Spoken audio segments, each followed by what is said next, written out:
Le toilettage de la France-Afrique mafieuse de Macron est une escroquerie politique publiée le mars 3, 2023 par Miadjo. Le 27 février 2023, le président des Français Emmanuel Macron a organisé un show médiatique pour proclamer naïvement que l'Afrique ne sera plus le précaré de la France. Personne n'y a cru en France, à commencer par lui-même. Macron, au lieu de dire à ses compatriotes qu'il prend acte de l'échec d'une odieuse politique impérialiste pour se désengager de l'Afrique, s'inscrit plutôt dans l'esprit d'une réforme du pacte colonial. Réforme-t-on l'impérialisme, le colonialisme ou une dictature? On les abolit tout simplement. Cette prétention incongrue relève de l'illusion, de la mystification. Au Togo, combien sont-ils, ces opposants de pacotille qui ont prétendu aller à la soupe pour réformer la dictature militaire de l'intérieur? Ils ont bien soupé, mais la dictature s'est renforcée au point de devenir une monarchie héréditaire. C'est dire que le discours de Macron cache une réalité, la sérendipité ou l'effet boomerang que subit une politique qui a mis les États africains en coupe réglée avec un soutien inconditionnel aux dictateurs et autres présidents fantoches de la mouvance France-africaine. La réalité que Macron ne veut pas avouer à ses compatriotes est le sentiment anti-français qui s'est généralisé dans toute l'Afrique au niveau des peuples et non des dirigeants. Ce rejet est l'expression d'une prise de conscience des masses africaines qui n'entendent plus être des pions mais des acteurs de leur changement. L'échec le plus retentissant de la France est militaire. Son armée a passé 10 ans au Mali sans vaincre les djihadistes.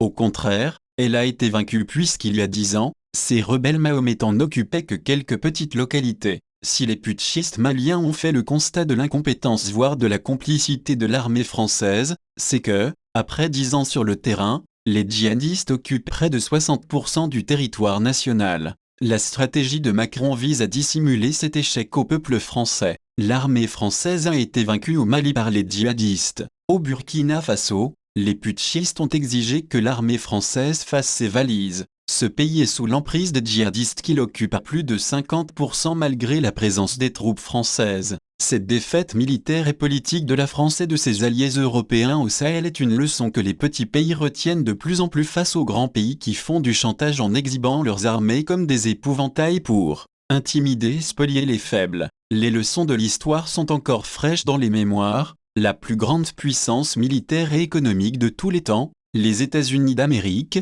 a été vaincue par un pays sous-développé, le Vietnam. Les mêmes Américains ont été défaits en Afghanistan. Les Soviétiques ont dû s'enfuir aussi de l'Afghanistan. Il y a tout juste un an, la Russie a voulu avaler l'Ukraine par une guerre éclair. Son armée s'y est enlisée. Les États africains incapables de défendre leur propre territoire face à une simple rébellion sont dirigés par des incapables. Aller chercher des armées étrangères extra-africaines est un aveu de faiblesse et d'échec, qui procure les armes à ces djihadistes pour désorganiser les États africains afin de les rendre encore plus faibles et donc plus dépendants. À qui profite la faiblesse des pays sahéliens pour mieux les contrôler? La réponse à ces questions indique de facto à qui profite le crime. Macron doit cesser de faire de la diversion pour avouer sa double défaite politique et militaire aux Français dont la plupart ignorent, avec la complicité des médias nationaux, qu'ils ont subi une défaite militaire en Afrique. Monsieur Macron, le néocolonialisme ne se réforme pas, on le détruit.